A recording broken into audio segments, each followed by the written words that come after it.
Salut, c'est Clément. À la fin du mois, ça va faire 4 ans que je suis avec ma copine et les progrès qu'on a fait en ces 4 ans sont vraiment immenses. Et du coup, ça fait un moment que j'ai envie de faire une vidéo sur peut-être les 4-5 clés qui ont vraiment permis d'améliorer ma relation avec elle. Et aujourd'hui, comme on s'approche des 4 ans, je me suis dit que c'était le bon moment pour les faire. Je vous ai préparé une petite liste que je vais vous expliquer en détail de 5 clés qui m'ont permis d'améliorer immensément ma vie de couple. Alors le premier truc que j'ai noté, c'est l'intégrité. L'intégrité, ça veut dire, c'est la fameuse idée que vos pensées, vos mots et vos actions sont alignés. C'est-à-dire que si vous dites que vous allez faire un truc, vous le faites. Si vous dites que vous n'allez pas faire un truc, du style, je sais pas, non, tel jour, j'ai pas envie d'aller à tel endroit, j'irai pas, eh ben vous n'y allez pas. C'est-à-dire d'être capable de tenir son oui et d'être capable de tenir son non. Et du coup, de dire oui seulement quand vous avez envie de dire oui, de dire non quand vous avez envie de dire non. Et c'est un truc qui paraît banal, sauf que au fur et à mesure, à force que vous prouviez que en gros votre parole a de la valeur et que quand vous dites un truc, elle peut faire confiance à votre parole, alors ça lui permet de faire de plus en plus, de vous faire de plus en plus confiance. Et la confiance, c'est, j'allais dire c'est le nerf de la guerre. Bon, on va pas utiliser le mot guerre dans le couple, mais on va dire c'est le ciment du couple, la confiance. Le fait qu'elle puisse avoir pleinement confiance en vous, c'est probablement l'élément le plus important, la source de l'amélioration de plein d'autres points dans votre couple. Et vraiment, ça va développer elle va développer une immense confiance en vous au fur et à mesure des jours, des mois et des années que vous lui prouvez que quand vous dites un truc, c'est du solide. Parce que du coup, la prochaine fois qu'elle vous demande quelque chose, si vous dites oui, elle sait que c'est un vrai oui, elle sait qu'elle va pouvoir vous faire confiance, donc elle va aller faire le truc qu'elle a à faire, la tête vide. C'est-à-dire vraiment la tête soulagée du souci de « Ah ouais, mais s'il ne fait pas ce qu'il avait dit qu'il ferait ». Donc un exemple concret, je sais pas, exemple concret, dans le cas de mon couple, ma copine qui est déjà allée vivre aux États-Unis, qui est allée vivre au Canada, là qui veut retourner vivre aux États-Unis probablement l'année prochaine, et bien quand je lui dis tu peux y aller, il n'y a pas de problème, j'attendrai, je ferai mes trucs, je viendrai te voir quand je peux, elle sait que c'est vrai. Elle sait qu'elle peut aller aux États-Unis la tête vide de doute, la tête vide de peur, et qu'il n'y aura pas de problème, et que je serai toujours là quand elle reviendra. Que je ferai toujours les efforts que je fais aujourd'hui pour que notre couple soit cool. Ok? Donc, que vos mots, vos paroles et vos actions soient alignés constamment, de telle sorte qu'avec le temps, elle puisse apprendre et avoir des vraies raisons de vous faire confiance, des raisons dans lesquelles elle croit. Clé numéro 2, j'ai mis soutien inconditionnel, mais, et c'est là la clé, par l'écoute. C'est-à-dire que les mecs, on a tendance, et ça c'est un truc que j'avais appris la première fois dans le livre Les hommes viennent de Mars, les femmes viennent de Vénus, qui, voilà, c'est un livre plein de clichés à plein de niveaux, mais il y a quand même des idées intéressantes, y compris celle-ci. L'idée que la plupart du temps, une nana, elle n'aura pas envie que vous lui disiez, elle vous rapporte un problème, elle n'a pas envie que vous lui disiez, voilà ce que tu dois faire, voilà ce que tu dois faire, voilà ce que tu dois faire. C'est hyper oppressant et c'est pas pour ça qu'elle s'exprime. Si elle parle d'un problème, c'est avant tout parce qu'elle a besoin de l'exprimer, elle a besoin de le liquider en termes freudiens, c'est-à-dire de l'exprimer jusqu'à ce qu'il ait plus de prise sur elle, et elle a du coup besoin d'être écoutée avant tout. Et euh, c'est vraiment une des clés les plus importantes qui est issue, mine de rien, de la psychologie freudienne, c'est quand tu peux exprimer quelque chose avec l'affect, c'est-à-dire avec l'émotion qui correspond, ça te soulage de ce quelque chose. Et du coup, moi, au début, j'avais peut-être trop tendance à vouloir lui donner des stratégies de coaching pour l'aider. C'est pas ça qu'elle voulait. C'est pas ça même qu'elle pouvait entendre et utiliser dans un premier temps. Et ça, c'est un truc que j'ai considérablement amélioré ces derniers temps. Quand elle a un problème, plutôt que d'arriver avec « ouais, moi je suis plus intelligent, je connais les solutions c'est pas assumer justement qu'on est toujours plus intelligent que tout le monde parce qu'on a des techniques, parce qu'on a des solutions, parce qu'on a parce qu'on a, je sais pas, lu plein de livres ou je ne sais quoi. C'est de ne pas assumer qu'on sait mieux que la personne, donc on a plus d'intelligence que la personne pour la tâche régler ses problèmes. C'est vraiment, du coup, et ça c'est aussi, bon, pour ceux que ça intéresse, une des théories de Carl Rogers, c'est l'idée que c'est vraiment en écoutant l'autre qu'on l'aidera à tisser du sens dans ses expériences et du coup à devenir plus fort, à devenir plus heureux, à devenir plus tout ce que vous voulez. Ok? Donc, soutien inconditionnel, c'est-à-dire je suis toujours là pour toi, mais je ne suis pas toujours là pour toi en disant « ouais, t'as raison, t'as toujours raison, t'as toujours raison ». Non, ça, c'est ce que ferait le parent surprotecteur qui va rendre son fils ou sa fille débile et complètement déconnecté de la réalité sociale. Non, t'as pas toujours raison. Sauf qu'on s'en fout que moi je te dise t'as pas raison ou t'as raison. La vie te prouvera que tu as raison ou que tu as pas raison. C'est-à-dire que quand tu fais systématiquement une connerie, eh ben, la vie te montre à travers les punitions que tu reçois que c'était une connerie. Donc t'as pas besoin de moi en plus pour te dire ah t'as vraiment fait une connerie. Non. Soutien inconditionnel par l'écoute, par le fait d'offrir un espace d'expression où elle sait qu'elle ne sera pas jugée, où elle va pouvoir vider son sac, liquider l'affect négatif pour utiliser le terme freudien, elle va pouvoir s'exprimer pleinement et se sentir connectée à quelqu'un, se sentir entendue. Et après, elle-même, elle fera ses conclusions de « ouais, là j'ai fait une connerie » ou là c'est eux qui ont fait une connerie et je devrais réagir ». Donc soutien inconditionnel par l'écoute, c'est un truc qui a vraiment immensément amélioré ma relation avec elle. Et notamment en fait, quand tu as écouté pendant longtemps qu'elle a vraiment plus pu exprimer ce qu'elle avait sur le cœur, là, elle sera beaucoup plus disponible pour recevoir un conseil. Et ce qui se passe systématiquement avec ma copine, c'est que d'abord, il va y avoir une grande phase où elle peut exprimer tout ce qu'elle a exprimé. Et ensuite, en général, parce qu'elle a confiance dans ma capacité de réflexion et dans ma capacité de développement personnel, elle va me demander un conseil, elle va me demander mon opinion, elle va me demander ce que j'en pense. Et parfois, je vais donner une opinion, comme ça arrivait avant-hier, et j'avais tort. Sauf que je lui exprime mon opinion, elle me renvoie un truc et tout ça se mélange et on en arrive à une conclusion supérieure à celle que j'aurais eue tout seul ou celle qu'elle aurait eue toute seule. D'abord j'écoute, ensuite elle finit par me demander mon avis, ensuite j'exprime mon avis et ensuite je la laisse faire sa tambouille, je la laisse concevoir l'outil dont elle a besoin à ce moment-là. Et peut-être que ce ne sera pas le meilleur outil, peut-être que ce sera le meilleur outil, peut-être que ce ne sera pas le meilleur outil. Et la vie va de nouveau lui mettre une épreuve qui va lui montrer si elle était dans le droit chemin ou si c'était une erreur et s'il faut qu'elle adapte sa stratégie. Mais il faut vraiment, et ça je me le dis à moi en même temps, il faut vraiment arrêter de penser qu'on sait toujours mieux que tout le monde ce qu'il devrait faire pour aller mieux. D'abord l'écoute, ensuite on est à même de faire un meilleur conseil si je puis dire, et même dans ce cas-là, c'est la personne qui sait le mieux ce dont elle a besoin, sauf que parfois elle a besoin d'aide pour le déblayer et pour pouvoir bien identifier ce dont elle a besoin.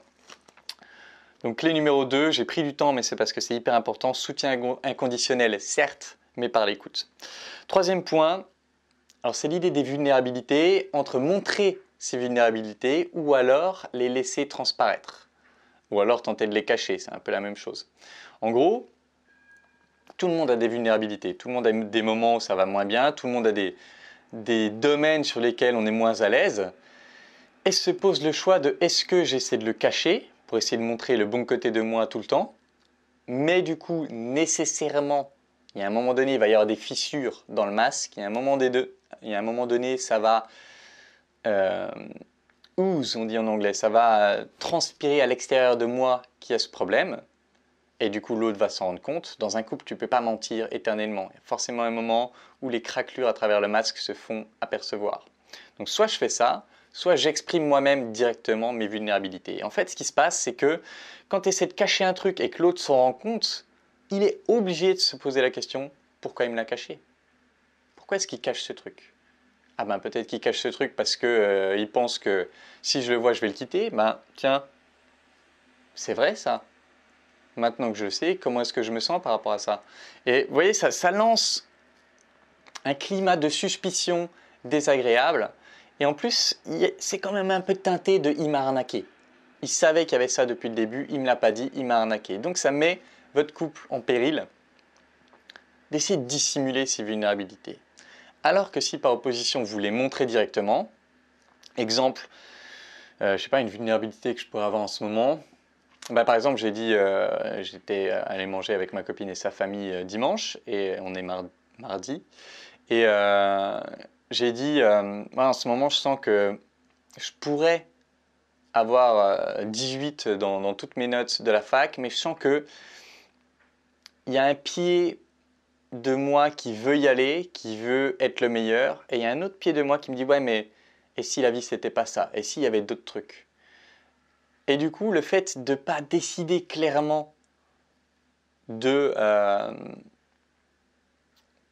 ce qui mérite mon attention et mon engagement dans ma vie actuelle, ça me rend un peu fébrile dans les deux niveaux. C'est-à-dire que c'est comme si au lieu d'avancer à 100% dans un niveau ou à 100% dans l'autre, ben j'avance à 45 là et à 45 là. Ça, c'est un truc qui me rend un peu fébrile. Alors bon, c'est pas un truc de fou, hein, mais il y a eu d'autres choses que je lui ai dit par le passé qui étaient importantes pour moi et que j'ai réparées depuis. Mais c'est un exemple de si je ne le dis pas, elle va bien voir que je suis un peu préoccupé ces derniers temps. Et du coup, ça crée un climat de c'est bizarre, pourquoi est-ce qu'il a cet état-là? Et si en plus, il y a une petite peur que l'un ou l'autre parte, ça peut créer un climat un peu parano de « Ah, pourquoi il réagit comme ça? Est-ce qu'il est mal avec moi? Est-ce qu'il réfléchit à partir ?» Et du coup, elle commence à se sentir mal et peut-être réfléchit à partir. Ça crée un mauvais climat, vous voyez?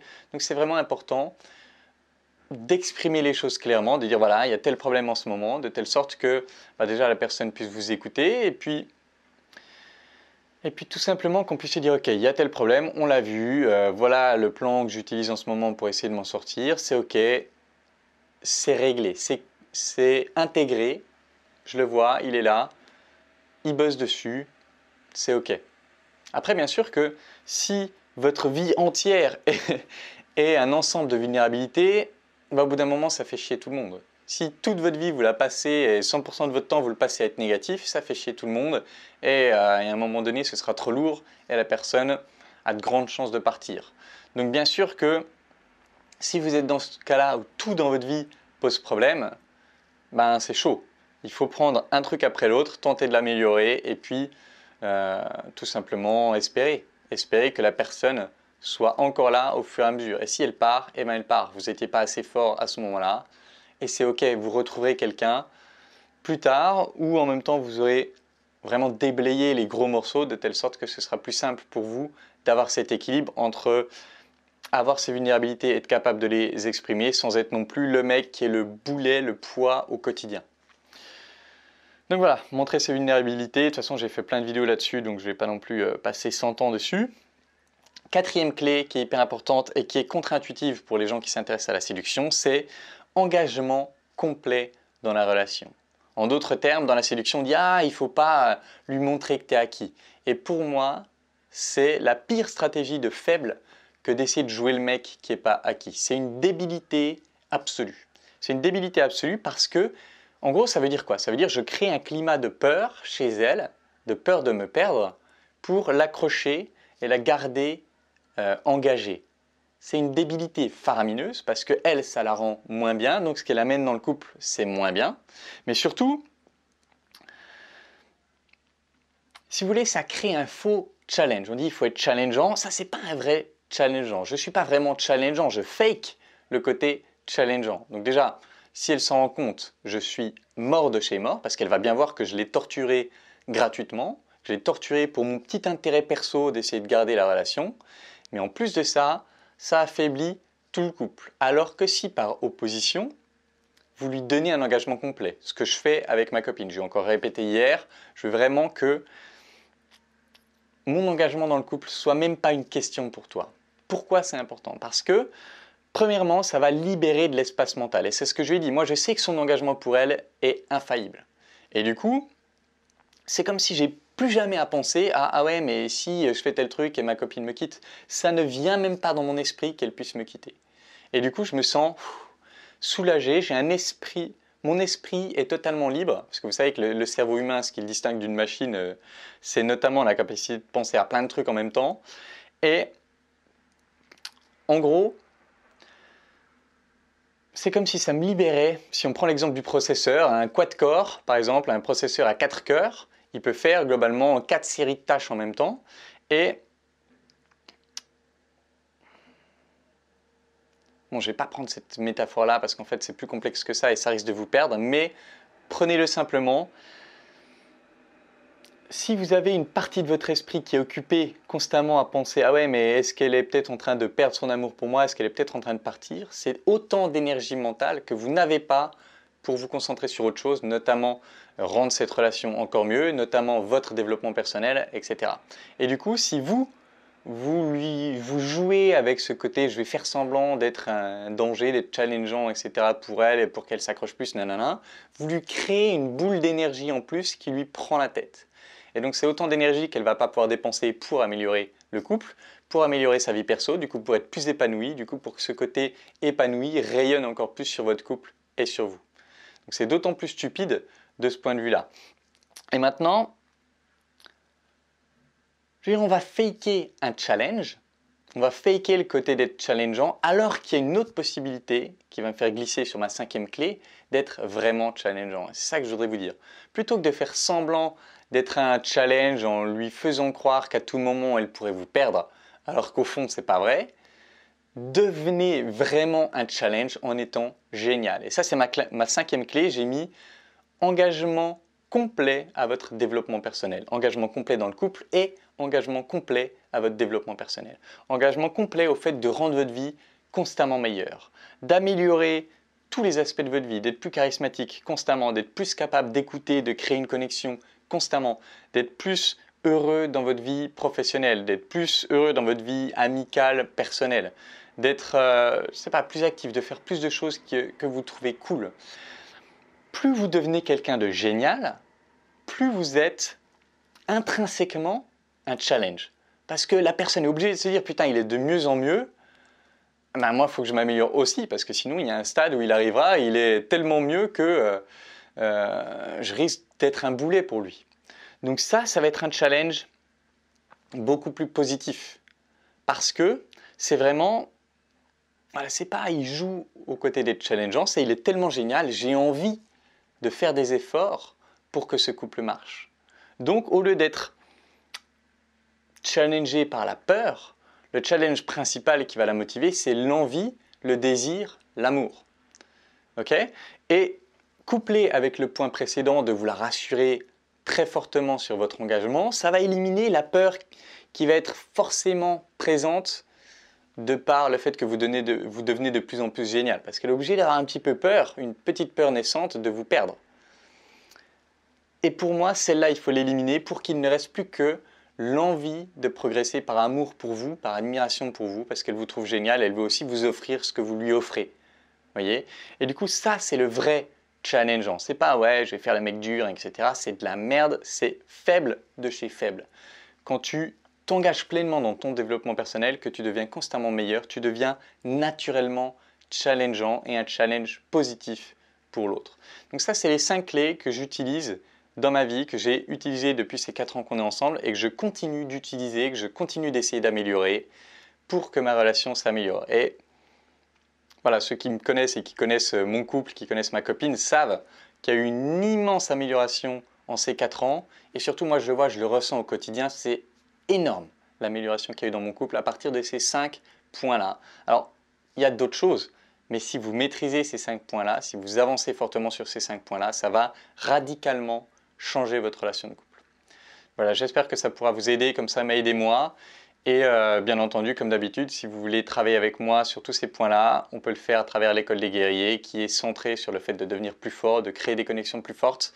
Donc si vous avez envie de travailler ça avec moi, postulez dans la description. La prochaine session, c'est en janvier. Et en attendant la prochaine vidéo, je vous embrasse et je vous dis à bientôt. Ciao.